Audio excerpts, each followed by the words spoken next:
अस्सलाम वालेकुम रहमतुल्लाह। क्या ये कोई सोच सकता है कि मदरसा देवबंद के जो बानी थे, उलमाए देवबंद के सरखैर मौलाना कासिम नानोतवी, उन पे कुफर का फतवा लगा होगा और वो फतवा जो है वो भी इस वजह से लगा होगा खत्म नबूवत के मुनकर थे। तो ये मैं आपको बता रहा हूँ, इसमें कुछ और आगे बात बताने की कोशिश कर रहा हूँ असल में। तो यूं है कि मौलाना कासिम नानोतवी साहब ने किताब लिखी थी ताज़ीरुन्नास।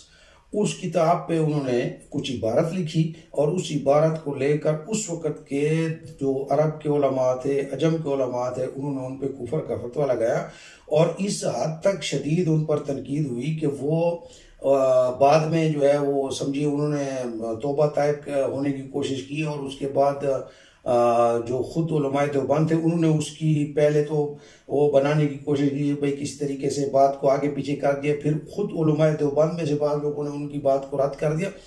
तो मेरा इससे मुराद नहीं कि वो सही थे गलत थे कौन है, हमारा कोई इशू नहीं, मैं कोई और बात समझाने की कोशिश कर रहा हूँ, लेकिन पहले उसकी वजाहत करता हूँ कि उन्होंने लिखा क्या था। तहज़ीरुन्नास उनकी किताब है और उसके आगाज में शुरू में उन्होंने एक इबारत लिखी सफ़ा नंबर 3 पर। वो इबारत कुछ इस तरह है, वो लिखते हैं कि अव्वल माना ख़ातमुन नबीयीन मालूम करने चाहिए ताकि फ़हम जवाब में कुछ दिक्कत ना हो।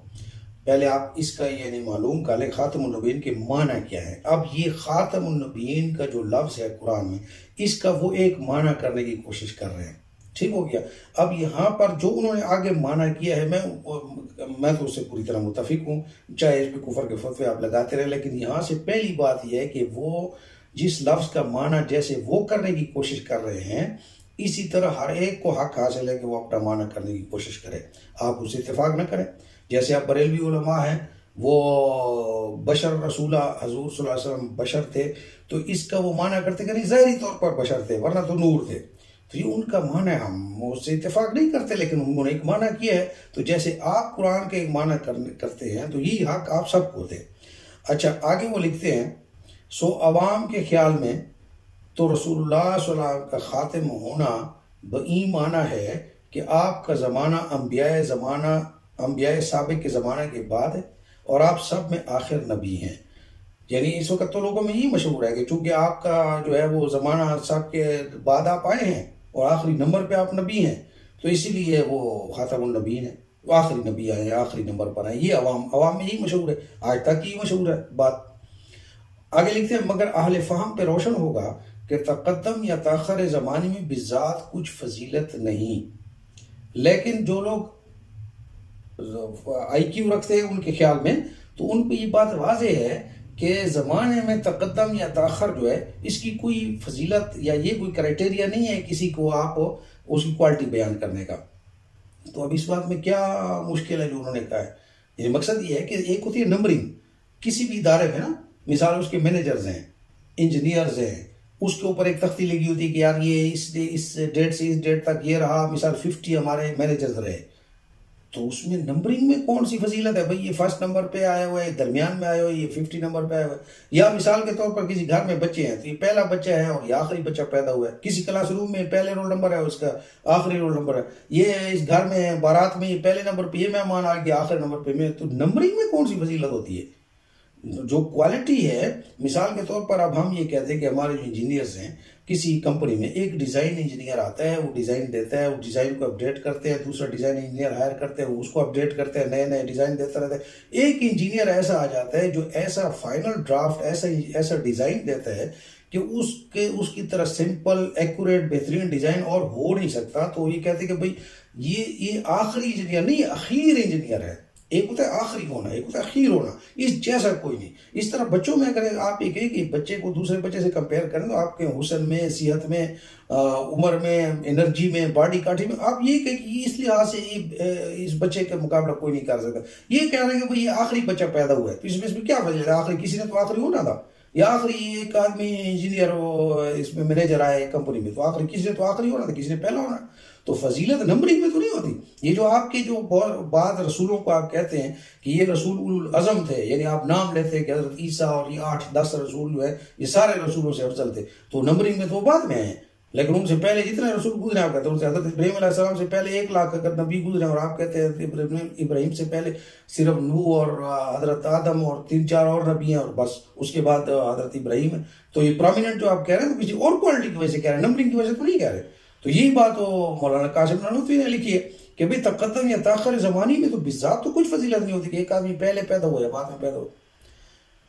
फिर मकाम मदा में आगे लिखते, फिर मकाम मदा में वला के रसूलुल्लाह व खातमुन नबीयीन फरमाना इस सूरत में क्यों कर सही हो सकता है। अगर आप हजूर सल्लल्लाहु अलैहि वसल्लम की मदा करना चाहते हैं या अल्लाह उनकी मदा करना चाहता है, तारीफ करना चाहता है, तो अगर आप इस बुनियाद पे तर्जमा करें कि रसूल अल्लाह के रसूल थे, जी हाँ अल्लाह के रसूल वो भी थे, दूसरे भी थे और वो आखिरी नबी हैं, आखिरी नंबर पे हैं, तो फिर ये तो कोई वो कह रहे हैं कि ये तो सही नहीं हो सकता इस क्वालिटी के हिसाब से।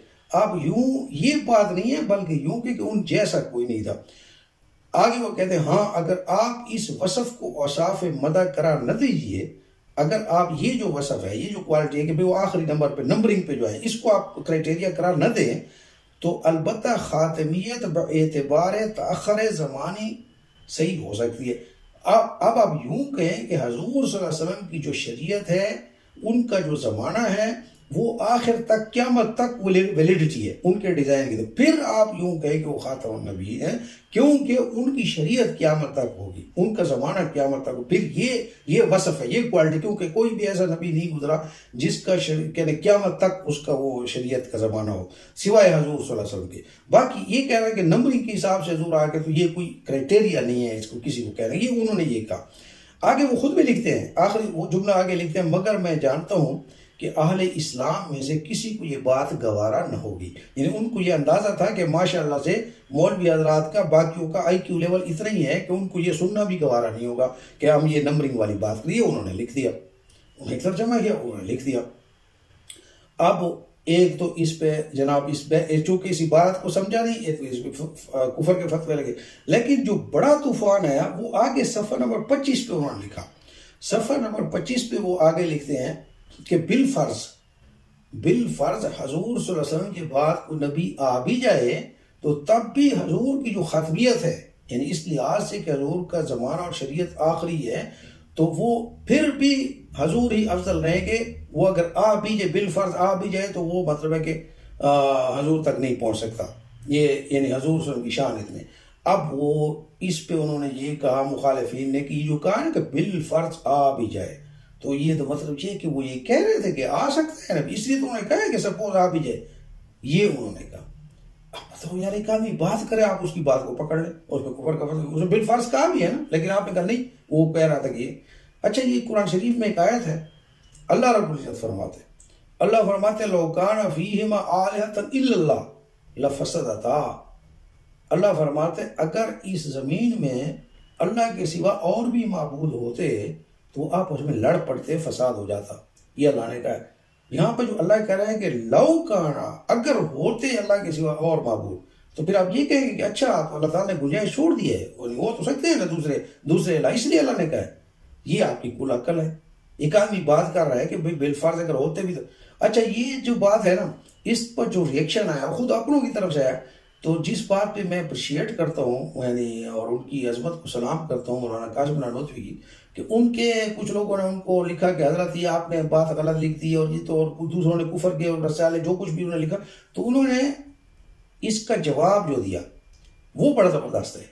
यानी देखिए उनकी जो इबारत है उसकी कुछ तशरीह मैं आपके सामने कर रहा हूँ, तो जो मैं कर रहा हूँ अगर उसकी बजाय खुद मौलाना कासिम नानूतवी अपनी बात की तशरीह करते तो इससे 1000 गुना ज़्यादा होती। वो अपने इस पैराग्राफ के जवाब में 1000 किताबें लिख सकते थे, लेकिन वो समझ गए कि यार ये इशू इतना है नहीं, इनके अकल में बात आ नहीं रही, तो इस मामले को ठप किया जाए। ये होती है आलिम की शान। तो वो समझते हैं कि यार ये जो है ना, ये काम तो इन्होंने कुछ करना नहीं है, इन्होंने बस यही लेके जब फंडना है। तो उन्होंने क्या किया, उन्होंने खत के जवाब में लिखा, जब उनको बताया गया कि आपने ये इबारत जो लिखी इसमें कुछ कुफरिया है और ये बातें, तो उन्होंने लिखा कि हमने अपने बुजुर्गों से सुना है कि कोई आदमी अगर कुफरिया जुमला कह दे तो उसके बाद अगर वो कलमा पढ़ ले तो मुसलमान हो जाता है। तो अगर मैंने कोई ऐसी बात लिखी भी है तो बस फिर कि मैं कलमा पढ़ लेता हूँ आपके सामने, तो बस ठीक है, मतलब कि फिर मुसलमान हो गया।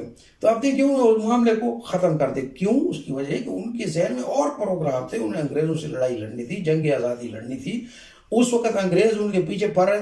अच्छा, वो अंग्रेज उनके पीछे सीआईडी फिर रही थी इनको गिरफ्तार करने के लिए 1800 जो जंग आज़ादी हुई 57 की, उसके बाद से तो वो उन पर छापे पड़ रहे थे। इन पे भी हाजी इमदादुल्लाह महाजिर मक्की पे भी 3-4 बड़े उलमा, हाजी इमदादुल्लाह साहब महाजिर मक्की तो फिर मक्का निकल गए थे, कामयाब हो गए थे।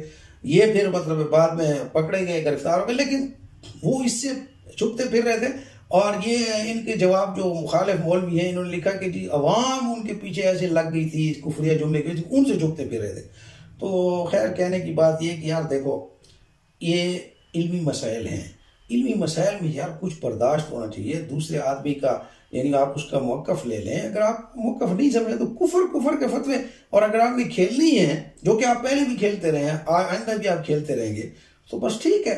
हालांकि वो मैं ये समझता हूँ कि यानी इजहार राय आज़ादी जो है, ये जो आप कहते हैं कि मुल्हिदीन और एथीस्ट जो है, ये पाकिस्तान में खुले आम इनको इजाज़त नहीं होनी चाहिए अपनी। मैं तो ये अर्ज करता हूँ कि एक आदमी खुदा का भी मुनकर है, उससे भी मुसलमानों को कभी जवाल नहीं आया। बगदाद में दहरिया आते थे, इमाम अबू हनीफा के साथ मुनाजरा करते थे, उससे तो बगदाद की और मुसलमानों की मुमलकत पे कोई फर्क नहीं पड़ा। इतनी खुली आज़ादी राय, इजहार राय की आज़ादी होती थी, उस पर तो किसी न इस्लाम को खतरा हुआ, ना मुसलमानों को खतरा हुआ, ना मुसलमानों की हुकूमत को खतरा हुआ। लेकिन मुसलमानों की हुकूमत डूबी तब जब बगदाद में इस पे मुनाजरे हो रहे थे कि सुई की नोक पे कितने फरिश्ते आते हैं, कब हलाल है कि हराम है। तो भाई आपकी मजहबी बहसों से उम्मत तबाह होती है। आप कोई माकूल एक दूसरे को स्पेस दें, एक दूसरे की बात को सुने, एक दूसरे पे कुफर के फतवे न लगे, तो कुछ नहीं होता। बहरहाल ये चूंकि जरूरी बात मेरे जहन में आई तो मैं इसकी वजाहत कर दूं।